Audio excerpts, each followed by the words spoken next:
For part two of this video, we're going to get fancy. We're going to look at what happens with 5% or 15% or other strange percentages. So for example, if I needed to be able to calculate 5% of a number, I'm going to start with the same skills that I learned last time.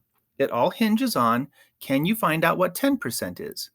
Because what I know is 10% divided by 2 would be 5%. So if I can find 10% of 80, well, that's just 8. And divided by 2, well, that's just 4. So I could very easily find 5% of a number as well. If I know 10%, I can find 5%. So we're going to ask you to practice those skills mentally. Think about what 5% of 120 must be, and what 5% of 38 must be.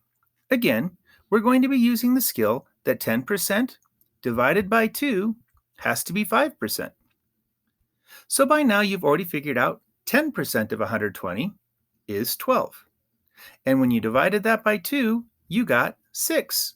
So 5% of 120 was 6. What about 5% of 38? Well, 10% was 3.8.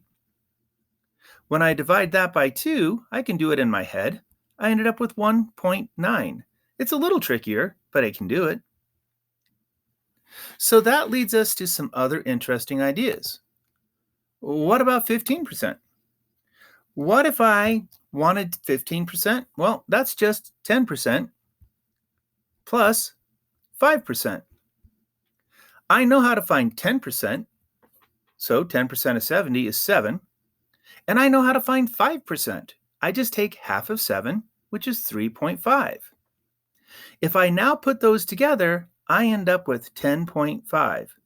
And that's the quick and easy way of finding 15% of a number.